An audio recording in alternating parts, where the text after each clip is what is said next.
शिवसंग्रामच्या सर्वे सर्वा डॉक्टर ज्योती विनायकराव मेटे या बीड विधानसभेच्या निवडणुकीच्या रिंगणात उतरलेले आहेत। ताई आहेत माझ्यासोबत, त्यांनी अपक्ष उमेदवारी अर्ज दाखल केला आणि त्यांचा अर्ज देखील आता वैध ठरलेला आहे। ताई, निवडणुकीमध्ये उतरलाय, काय भूमिका घेऊन तुम्ही आता या ठिकाणी जात आहे जनतेकडे?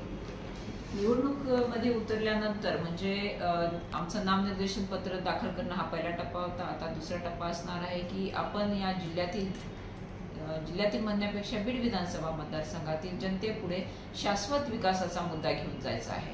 आणि हा मुद्दा मी का वारंवार अधोरेखित करते आहे की या मतदारसंघातील जनतेचा आणि विकासाचा दुरान्वयानेही संबंध नाही, हे सगळ्यांनी अनुभवलेलं आहे। म्हणजे फक्त जनताच नाही तर अन्य देखील या मतावरती सहमत होतील की ते विकासाचा कुठेही संबंध नाही आहे।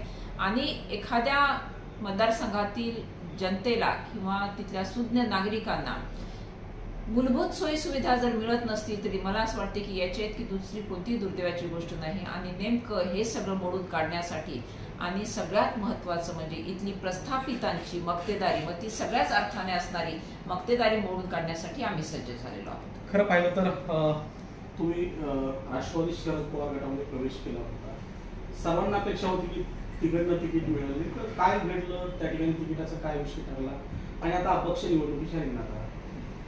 मुळामध्ये विधानसभेचं उमेदवारी करण्याची आम्हाला संधी मिळाली नाही, हा पक्षाचा निर्णय आहे आणि हा पक्षाचा निर्णय होणे हे आमच्यासाठी पुरेसं आहे। पक्षाच्या निर्णयाची चिकित्सा मी करणार नाही आणि पक्षाने जो निर्णय केला असेल तो त्यांच्या पातळीवरती त्यांना योग्य वाटलेला असेल म्हणूनच तो केलेला असेल।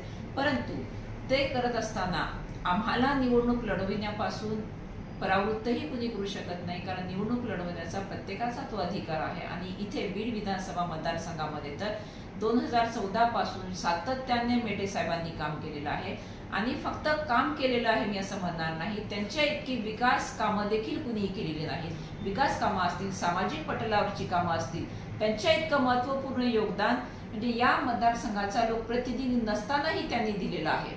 आणि जेव्हा साहेबांचा वारसा आम्ही सांगतो तेव्हा साहेबांचं अपूर्ण राहिलेलं स्वप्न पूर्ण करण्यासाठी आम्ही हे करणार आहोत। खरं पाहिलं तर तुम्ही शिवसंग्रामचे अध्यक्ष आहात, मात्र आता शरद पवार गटामध्ये आहात। त्या शरद पवार गटामधून आता संदीप क्षीरसागरांना या ठिकाणी निवडणूक दिली, 5 वर्ष ते आमदार होते, त्यांचे काका 10 वर्ष होते। काय वाटतं बॅकग्राऊंड म्हणजे विकास झालेला आहे का 15 वर्षामध्ये? काय वाटतं 19 वर्ष?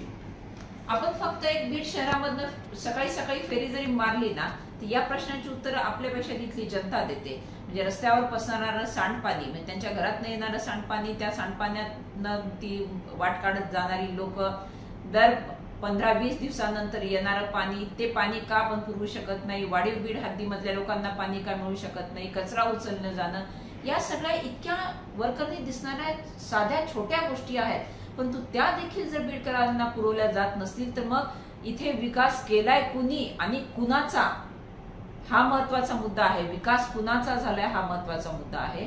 मूलभूत गोष्टी दिल्या गेल्या नाहीत आणि याच्याकडे ना प्रशासनाने गांभीर्याने पाहिले ना लोकप्रतिनिधींनी गांभीर्याने पाहिले, त्यामुळे विकास झाला नाही हे आपल्यापेक्षा ही जनता सांगते आणि मी देखील या मुद्द्यावरती ठाम आहे। विकास करण्यासाठी तुम्ही या निवडणुकीत उतरलाय, मात्र जर पक्षाने सांगितलं किंवा पक्षाच्या वरिष्ठ नेत्याने सांगितलं की ताई तुम्ही माघारी घ्या, तुमचं पुढचं बोल काय असणार? कारण की त्याच पक्षामध्ये आता संदीप क्षीरसागरांना उमेदवारी दिली नाही। मुळामध्ये एक बाब आपण लक्षात घेतली पाहिजे की एखादी निवडणूक लढवत असताना त्या उमेदवाराला ती भूमिका घेण्यासाठी कोणकोणती कारणं कारणीभूत असतात आणि इथे ही विधानसभा निवडणूक लढविण्यासाठी सगळ्यात महत्त्वाचं म्हणजे आम्हाला आमची निवडून येण्याची क्षमता आहे यावरती विश्वास आहे।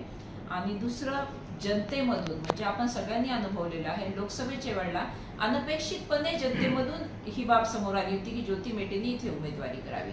त्यावेळेला मी विवक्षित कारणांमुळे माघार घेतली, परंतु त्याच वेळेला लोकांनी मला हे सांगितलं होतं की विधानसभेला सर्वाधिक हक्क तुझा असणार आहे।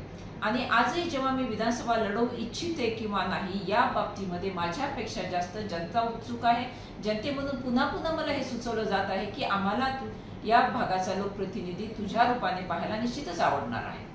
तुम्हाला शब्द दिला गेला होता शरद पवार गटाकडून? या शब्द दिला गेला होता किंवा नाही यापेक्षा आज ती उमेदवारी मला मिळालेली नाही, मला वाटते ही बाब जास्त महत्त्वपूर्ण आहे। विजन काय असणार तुमचं? मतदारसंघाचा सर्वांगीण विकास आणि सर्वसामान्य माणसाला त्याचा कोंडलेला मोकळा श्वास घेता यावा.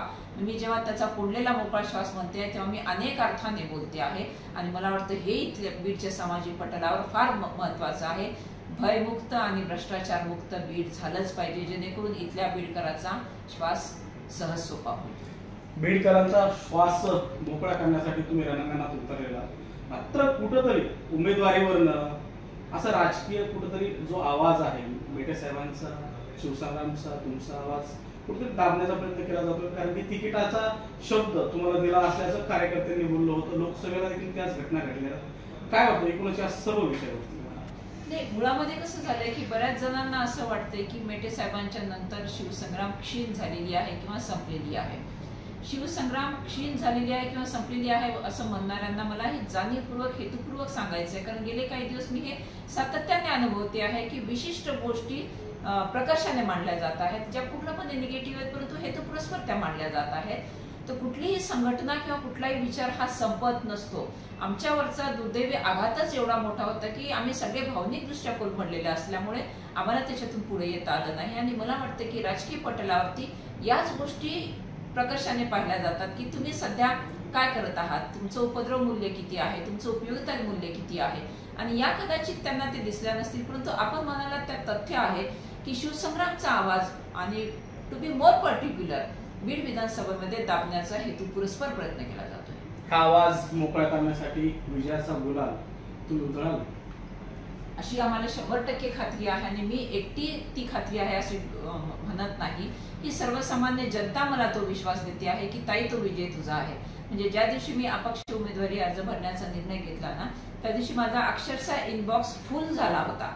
मला पुढे काही त्याच्यावरती ऑपरेटही करता येत नव्हतं. त्यातल्या आपण समजूया की 25% जरी आपण प्रतिक्रियांचा जर मागोवा घ्यायचं ठरवलं तर विजयाप्रत जाण्याची सर्वाधिक शक्यता कुणाला असेल तर ती केवळ आम्हाला. ताई, तुम्ही शरद पवार पक्षामध्ये प्रवेश केल्यानंतर जरांगे पाटलांची भेट घेतलेली, नेमकं काय वाटतं? पाटील तुम्हाला पाठिंबा देऊ शकतात का? नेमकं काय चर्चा झाली? एकूणच पुढचं गणित काय असणार? मी एक सांगू, पाटील आणि आम्ही वेगळे नाहीच आहोत मुळात, त्याच्यामुळे इथे आपला प्रश्नच अनाठायी आहे.